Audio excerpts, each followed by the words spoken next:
La gran mayoría de las personas que estamos en las agrupaciones o en la fraternidad del espíritu tenemos un problema en común, la depresión.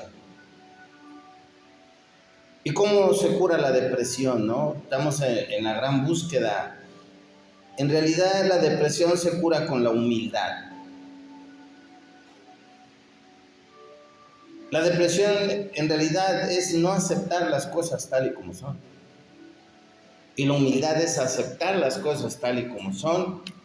Hoy en la reflexión del día seguimos analizando el concepto de la humildad.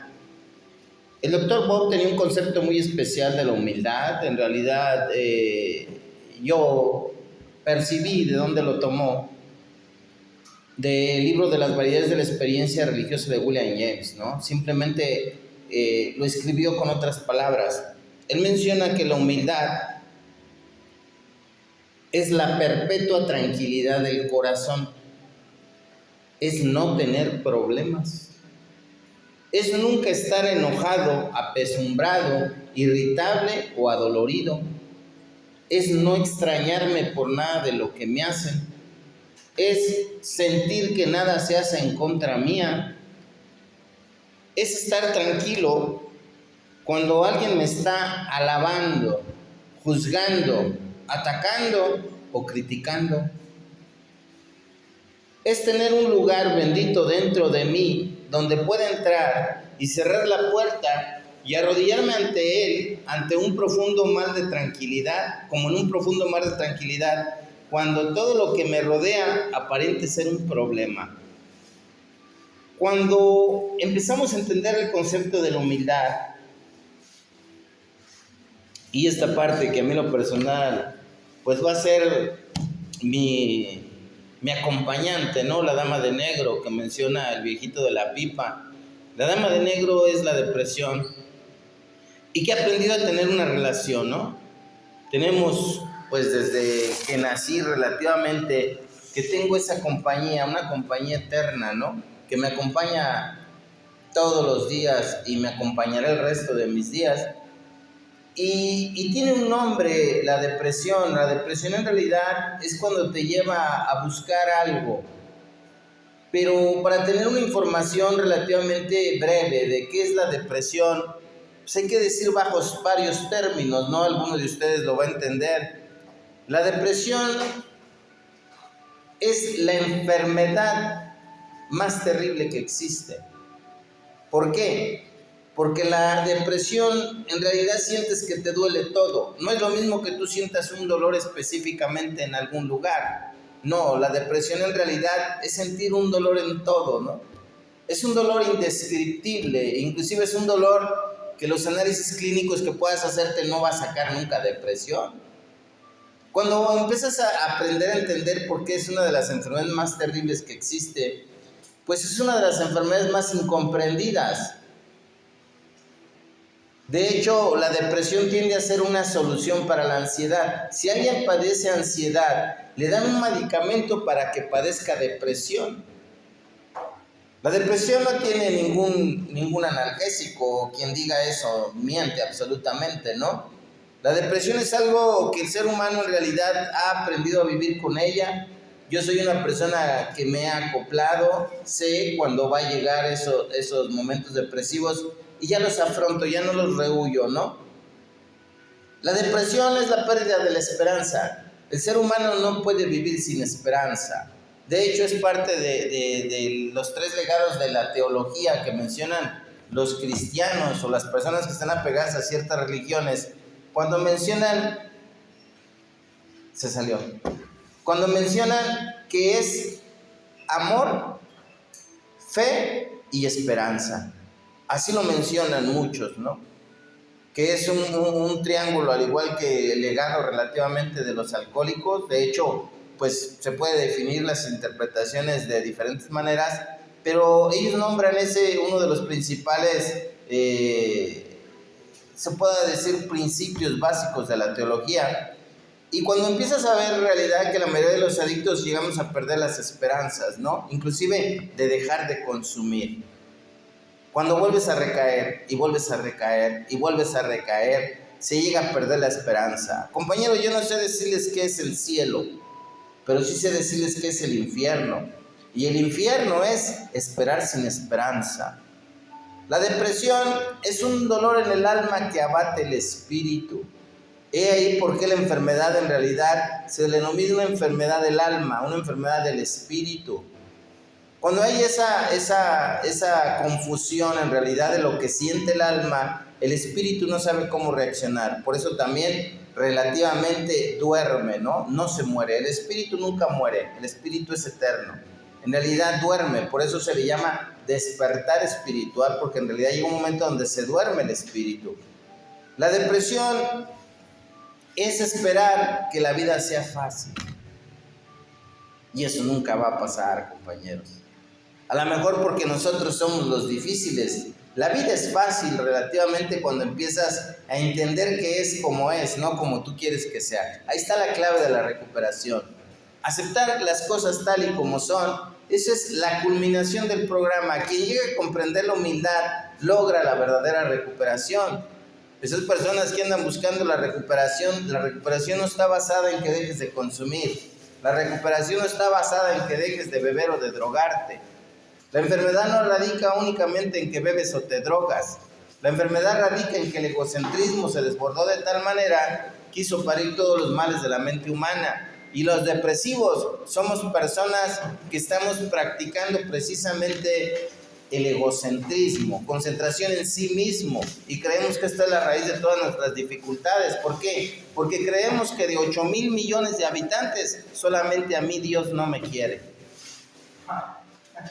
Fíjense el egocentrismo, ¿no? ¿Qué importancia te das tú para creer que solamente a ti no te quiere, ¿no? ¿Por qué? Pues porque no te da lo que tú le pides, ¿no?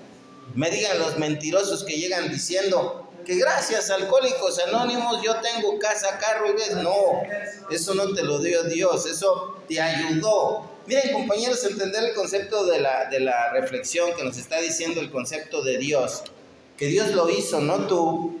Dios lo hizo a través de ti. Y ahí empezamos a entender el concepto de Dios, ¿no? Porque en realidad, pues sin Dios, el Dios sin el ser humano, pues no existe, ¿no? La prueba más viable de que existe Dios es que existes tú. Y si tú crees en Dios, Dios existe. Y si no crees en Dios, Dios no existe. Por eso no va a tomar partícipe en tu vida. Es como las personas, por ejemplo, en el Medio Oriente, los musulmanes o otras filosofías. ¿Qué quiere decir? ¿Que porque no creen en Jesús se van a ir al infierno? ¿O que porque no creen en los dioses que creemos acá, en el occidente, ellos se van a ir al infierno? No. En realidad el concepto de Dios es muy complicado, ¿no? Es muy simple, pero muy complicado de entender. Estúpidamente simple y profundamente complicado. A mí me llamó poderosamente la atención la anécdota que pasó hace unos días del presidente o el gobernador de Texas, que dijo que si Jesús fuera a Texas, lo corrían por inmigrante, por ilegal. Y ahorita lo que está pasando, dices, ¿será cierto que Dios toma represalias con esas inundaciones y esas cosas? Sincronicidad, ¿no? Sincronicidad, el que busca encuentra, ¿no? Porque en realidad hay muchísimas personas que blasfeman y al rato están recibiendo consecuencias no gratas. Y la vida nunca va a ser fácil. La vida es como tú eres. Si tú eres fácil, la vida es fácil. Y si tú eres complicado, la vida es complicada. Así es como se suscita este acontecimiento. La depresión son heridas de la infancia no curadas ni sanadas. Compañeros, la mayoría tenemos cosas que venimos arrastrando desde la infancia. Frustraciones. De hecho, una de las principales causas de la ira son las frustraciones constantes de la infancia, ¿no? Una persona que sufre frustraciones constantes va a ser una persona egocéntrica. Y dice el libro, 6º capítulo, todo aquel que viva una vida egocéntrica vivirá una vida iracunda, así lo dice. La depresión es estar en contra de la voluntad de Dios, compañeros. Así de simple.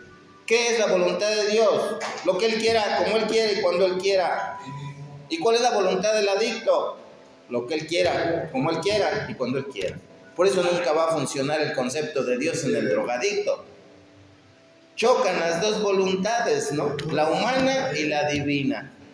Y es muy difícil y muy complicado subyugarse ante la voluntad de Dios, ¿no? Dice el concepto básico de la espiritualidad, que es sentir el significado de la vida, conocer el apasionamiento de la existencia y subyugarse ante algo superior. Y algo superior es la voluntad de Dios. Ese es el poder superior que mencionan los adictos, pero no lo saben. Es la voluntad de Dios. Y cuando empezamos a discernir realmente el concepto de la humildad, y que estamos relativamente, quienes hemos trabajado la depresión, inclinándonos un poco al seguimiento del programa, empezamos a entender que realmente está ahí el gran cáncer del adicto.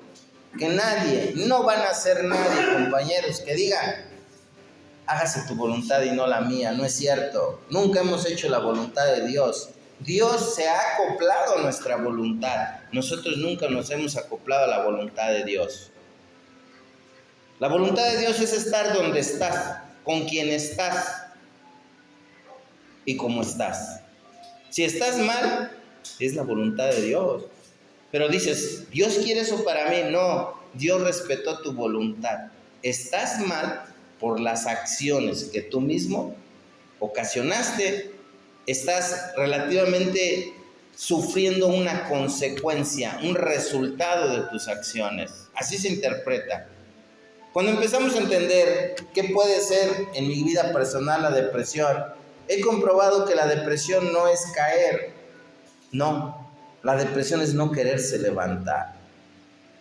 Por eso muchas personas inclusive han caído muchas veces en los negocios, en la economía, en los matrimonios, en las parejas, en las relaciones personales, interpersonales también, porque interés de adentro, y vuelve a resurgir. Son personas que en realidad pues son superdotados, ¿no? Son personas que nacieron con un coraje espiritual. Es una reserva, es una fuerza interior que los alcohólicos le llamaron poder superior, pero en realidad es un recurso interno que no sabíamos que teníamos. La depresión es una dolorosa negación por no aceptar una dolorosa realidad. ¿Cuál? Que nunca has estado contento con quien eres y lo que tienes o lo que... Nunca. Yo conozco un compañero que platica mucho él, que de niño le echaban carrilla. ¿Te acuerdas una novela que se llamaba Carrusel? ¿Te acuerdas que había un niño negrito que salía Cirilo? Y él decía que le decían Cirilo, y él toda su vida ha sufrido por el color de su piel. Y qué cosas, ¿verdad? De que la misma sociedad segrega, ¿no?, al que es diferente. Miren, compañeros, quienes llegamos a cursar en la López Cotilla, la escuela López Cotilla, cuna de hombres ilustres, el bullying que hacían allí puede soportar todo. También en la Benito, yo también estuve en la Benito, sí es cierto. El güero por güero, el flaco por flaco, el gordo por gordo, el pecoso por pecoso, el tonto por tonto, el listo por listo, los guapos por guapos, por eso sufrí mucho yo ahí. Todo era bullying, ¿cierto o no? ¿Cierto o no? Y empiezas a ver que quien ha superado esas cuestiones se va a adaptar más a las situaciones y las vas a trascender, ¿no? Porque en realidad ese bullying cuando eres niño te afecta más. Yo recuerdo, les voy a platicar una anécdota de la primera vez que me llevaron a la primaria. Yo crecí con mis dos hermanas, siempre estábamos chiquitos solos y vivíamos en la calle. ¿Dónde vives tú? Antes de ahí en las Rivas, ahí vivíamos nosotros, enfrente de donde está, bueno, donde ándale, ahí vivimos. Y estamos encerrados siempre. ¿Por qué? Porque esa era de las principales calles de acceso. Había mucho tráfico antes. esa era de esta, y era muchísimo, entonces nos tenían encerrados y casi no convivíamos con los niños de por ahí. Entonces me dice mi hermana, ¿no? Yo entré un año menos, cuando tenía un año tenías que entrar de 6 años, yo entré de 5. Mi hermana fue, me inscribió y me dijo, vas a tener muchos amiguitos. Y yo dije, qué bonito, ¿no? Recuerdo que iba bien alegre. Pues compañeros, cuando llegué, que sale en el recreo, en ese entonces era muy común que te pusieran una torta, un lonche para el recreo. Y que sale mi pinche calvario, compañeros. Un chaparrito que le decían Juanillo, que chingue a su puta madre donde quiera que esté, pero ya lo perdoné y le pido perdón también porque ya aprendí a perdonar, ¿no? Fue un pedestal en mi vida, mis bendiciones para él donde quiera que se encuentre. La mentada de madre es de cuando era niño, ahorita ya no. Y recuerdo que llegó y que pues me golpeó y me quitó. Me acuerdo que me dieron de para gastar en aquel entonces, no sé si 50 centavos de los grandotes o un peso, algo así. Pues me lo quitó y me tiró la torta. Y pues yo me dije, ¿por qué esto? O sea, desde ahí yo empecé a ver que no es cierto que si tú no dañas a nadie, nadie te daña. Desde niño, desde los 5 años aprendí esa mamada que dice, haz el bien y te va bien, respeta y te respeta. No es cierto, eso no es cierto, la vida me lo ha demostrado siempre. Al siguiente día pasó lo mismo. Y al tercer día yo ya no quería ir, me acuerdo que escondí el pantalón allá, ahí en esa casa atrás tenían vacas, se veía que era un tejabán con comedero y todo, pues es vieja, en ese entonces era vieja la casa esa. Y recuerdo que yo escondí el pantalón y no quería ir, y mi hermana pues, me puso otro y me llevó, pero yo no le decía por qué no quería ir. Y otra vez volvió a pasar relativamente lo mismo.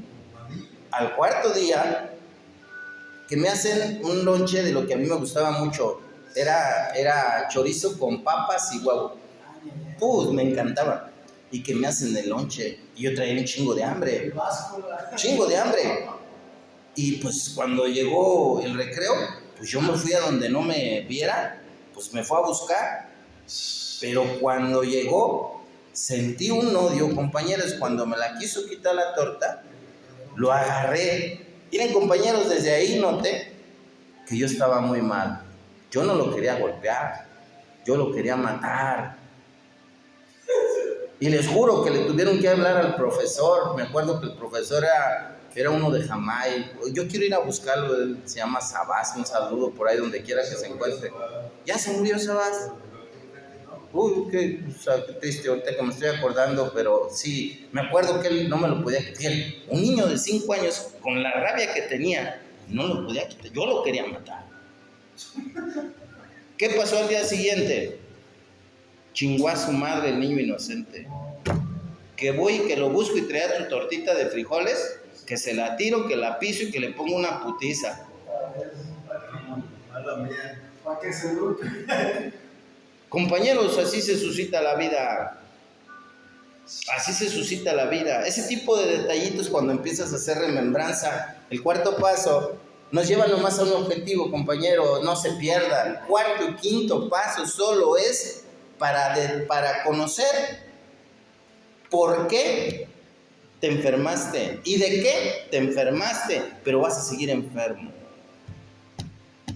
Por eso vas a seguir el proceso. Repito, cuarto y quinto paso solo es para saber de qué te enfermaste y por qué te enfermaste, pero sigues enfermo, no te va a servir de nada.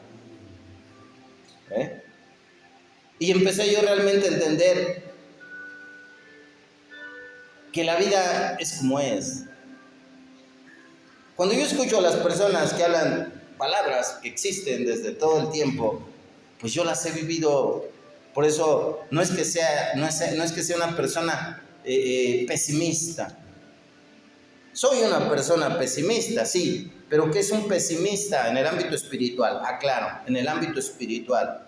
Un pesimista es un optimista con experiencia.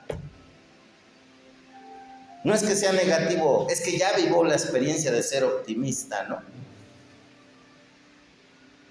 La depresión en realidad es aprender a llorar sin lágrimas, a sonreír sin estar feliz, y a vivir sin querer vivir.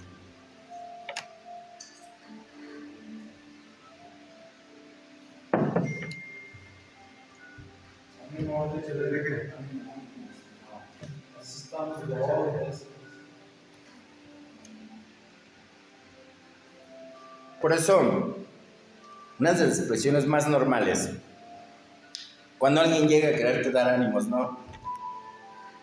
Ten fe, échale ganas. Tú puedes. El depresivo está haciendo todo, y todo es todo. La fe que tiene, pero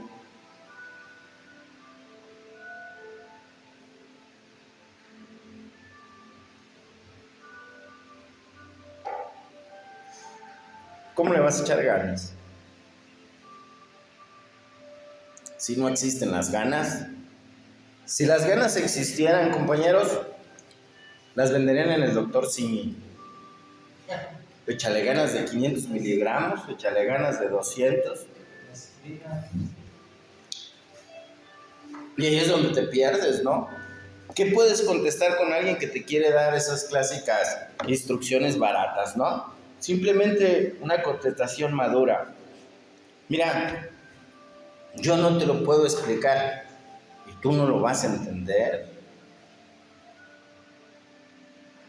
Porque el primer paso lo dice, que solamente quienes hemos vivido esta terrible agonía. No se refiere solamente al alcohol, a la droga, no, la literatura es muy explícita, compañeros, porque inclusive el primer paso lo dice textualmente. Nuestros padrinos nos dijeran que ningún poder humano puede ayudarnos en esta terrible obsesión. Obsesión es la que tú tienes, ¿no? Y cuando vives este infierno de la depresión, pues tienes mucho que compartir, ¿no? Inclusive cuando tienes una virtud o tienes un defecto, inclusive, no significa que tienes algo, significa que puedes dar algo, ¿no? Y solamente un depresivo comprende otro depresivo. No es debilidad emocional la depresión, compañeros, no. No es debilidad emocional, es una confusión espiritual. Es una batalla que estás viviendo internamente, ¿no? Decían por ahí, hay un tema que me tocó un día compartir en Chihuahua, basada en el cutting. Cutting son los que se cortan, los niños que se cortan, que en realidad es un dolor para suprimir otro dolor. Y tiene manifestaciones diferentes, ¿no? Es una persona que quiere llamar la atención. Y a veces el depresivo eso quiere. El depresivo solo quiere que alguien se preocupe por él. Que alguien te pregunte cómo estás, cómo te sientes. Pero como nadie te pregunta, te sientes peor, ¿o no? Porque ahí es donde existe el famoso sentido de pertenencia que menciona el quinto paso, ¿no? Y cuando no te sientes parte de nada es la consecuencia, ¿no? La depresión. La depresión es un gran vacío espiritual. Repito 3 veces gran, porque es un vacío de pensamiento, un vacío de palabra y un vacío de acción. El depresivo es una incapacidad. Originalmente había 8 pecados capitales y el 8º era la tristeza, era la depresión. Y lo cambiaron, ¿no? Lo cambiaron porque qué cosas que estuvieras sufriendo y triste y todavía estuvieras pecando, ¿no? Pero la depresión es una incapacidad de acción. Un depresivo no quiere tener nada, no quiere poseer nada, no le importa nada. Es cuando realmente ya no le importa vivir o morir, ¿no? Por eso el depresivo inmediatamente empieza a apoderarse la idea más siniestra del ser humano, que es el suicidio. El alcoholismo y la drogadicción son suicidios lentos. Esa persona se quiere morir, pero no tiene el valor para quitarse la vida. Una persona que se suicida, compañeros, es la culminación de un acto de la providencia, pero de la providencia maligna. ¿Qué es la providencia maligna? Mal pensamiento, mal palabra y mal obra en congruencia. Es cuando la persona realmente culmina el suicidio. La depresión es el luto del alma, el llanto de la existencia y lo que se opone a la evolución. Lo que duele no es el cambio, sino la resistencia al cambio. ¿O por qué crees que muchos no dejan de beber ni de drogarse? Se resisten al cambio, ¿no? Se resisten. Y entra, obvio, la explicación del viejito de la pipa. A todo lo que te resistes, persiste. Lo que niegas, te somete. Lo que aceptas, te transforma. Y es una gran verdad, ¿no? ¿Sabes el compromiso que contrae realmente la recuperación? Responsabilidad. Porque muchas personas dicen, estoy buscando mi recuperación y no la puedo lograr. Muy claro, muy fácil, porque no quiere ser responsable. El que se hace responsable le dice a Dios el sufrimiento, porque se hace responsable de sus acciones, de sus pensamientos, de sus sentimientos, de sus omisiones, porque también pagas las consecuencias de no hacer, ¿no? Yo en lo personal, pues el estrago cuando me va a visitar la dama de negro es ese dolorcito, ¿no? En la garganta, que te dan ganas de llorar, pero no desaparece. El verdadero depresivo, pues sabe que ese ciclo puede durar segundos, minutos, horas, días, y a veces se puede alargar hasta semanas, ¿no? Por eso la solución para todos los problemas emocionales, compañeros, todos son todos, y todas las adicciones, de todas son todas, es la humildad.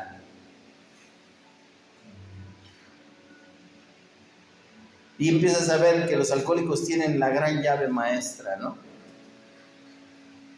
Reconocer que todo lo puedo hacer, pero no lo puedo hacer solo. Por eso el tercer paso dice, la teoría de la autosuficiencia no es rentable, solo nunca vas a poder. ¿Y cuánta gente no quiere intentarlo solo? Que no se apadrina, que no platica, que no convive, que no comparte, que en realidad entiende el concepto que todos los seres humanos necesitamos a alguien que nos escuche, no que nos den consejos, compañeros. Y menos a nuestra edad, ¿no? Por el amor de Dios. No necesitamos quien nos dé consejos ni sugerencias. Simplemente necesitamos quien nos escuche. El quinto paso actúa de manera mágica. El padrino simplemente es un testigo de un testimonio. Se va a manifestar la voz de Dios en el silencio. No la voz del padrino, no, estás equivocado. El padrino simplemente está haciendo un acto de humildad. Escucharte sin juzgar. Porque la literatura nos enseñó, ningún poder humano podrá ayudarte.